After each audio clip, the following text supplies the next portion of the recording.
Today, we'll be continuing this series of lectures on memory by focusing on what is called episodic memory and what can happen if this is not working properly.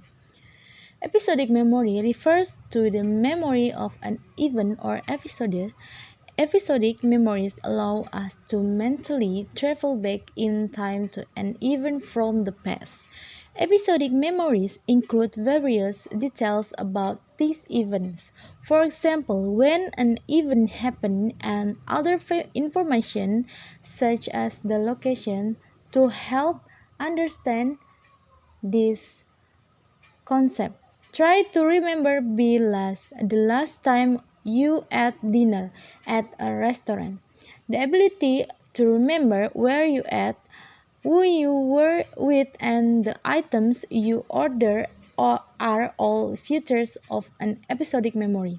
Episodic memory is distinct from another type of memory called semantic memory.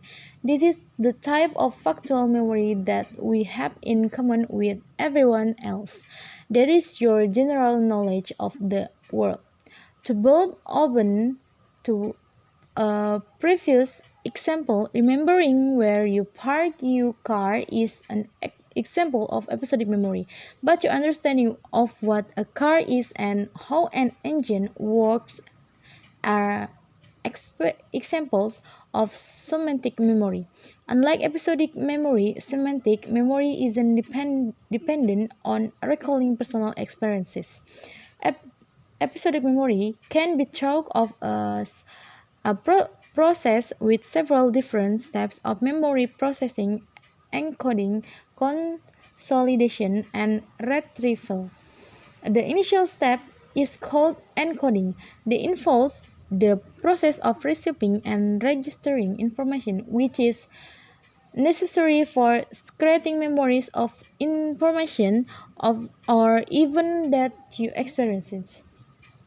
The degree to which you can successfully encode information depends on the level of attention you give to an event while it's actually happening. Being distracted can make effective enjoying very difficult. Encoding of episodic memory is also influenced by how you process the event. For example, if you were introduced to someone called Carly, you might make the connection that your uncle has the same name. Future recollection of Charlie's name is much easier of if you have a strategy to help you encode it. Memory consolidation, the next step in forming an episodic memory in the process by which memories of encoded information are strengthened, stabilized, and stored to facilitate later retrieval.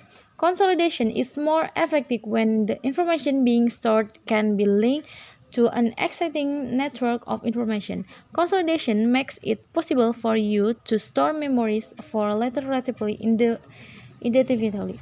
Forming strong memories depends on the frequency with which you try to retrieve them. Memories and fade or become harder to retrieve if they aren't used very often. The last step in forming episodic memories is called retrieval, which is conscious recollection of encoded information.